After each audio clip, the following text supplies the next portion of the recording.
Hi dear partners and friends, I'm Luna from the Intercom Products Department of Akuvox. Today in this video, I'm going to introduce you two new Akuvox card readers, including their connections and setup. These two card readers can be easily connected to Akuvox door phones or access control terminals via Wiegand, and achieve door opening by entering PIN codes and swiping cards. We offer you metal and plastic options for different budgets and scenario needs.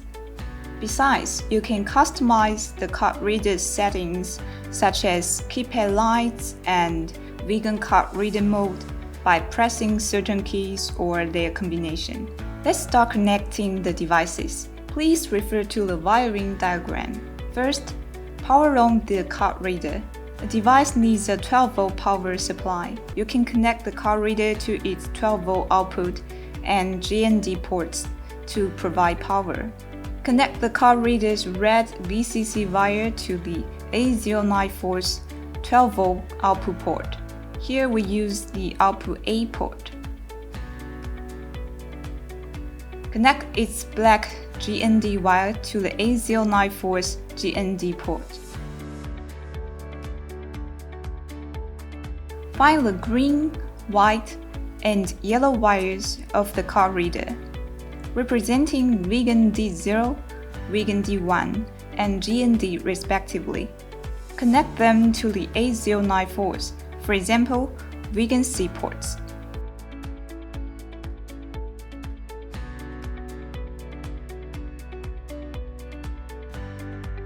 Now insert the Ethernet cable and power on the devices. Find the device IP by IP scanner on the SAN network. Enter the IP in the browser.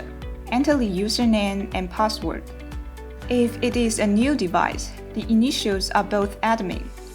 Go to the access control relay interface and find the 12-volt power output part. Select always as the 12-volt power output A option. The card reader is powered on. Then go to the device Wiegand.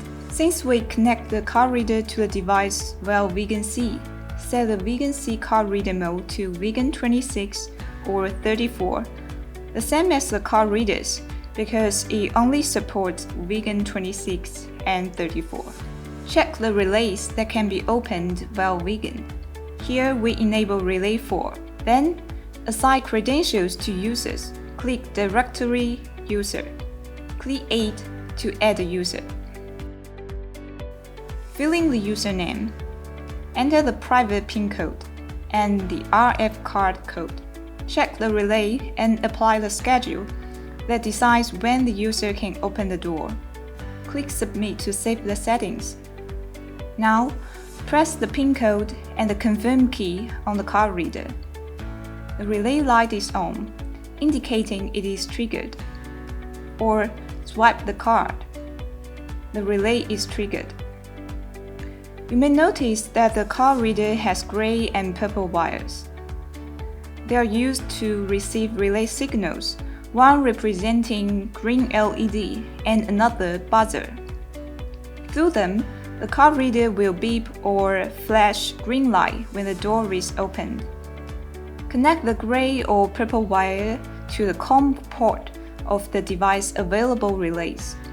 Here we connect the GLED, the gray wire, to the Relay 7's COM.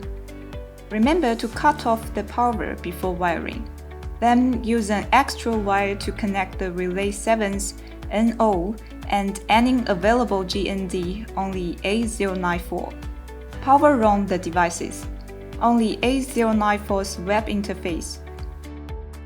It has 8 relays. Relay 5, 6, 7, and 8 can be used for signal output. Since we use Relay 7, enable the output C. The hold delay option decides how long the card reader sounds the buzzer or keeps its green light on after the relay is triggered. Here we set it to 10 seconds. Then go to Access Control Relay. Relay 4 can be triggered by Wiegand, so we set its trigger output to output C. Trigger delay and hold delay decide when and how long the relay is triggered. Here we choose 5 for both options. Swipe the card. Wait for 5 seconds. The relay light is on, indicating it is triggered. At the same time, you can see the green LED of the card reader is on. So keep for 10 seconds. That's all for this video. Be sure to subscribe to our video channel because we are going to make more videos and hope you can learn more about Akuvox products. See you next time.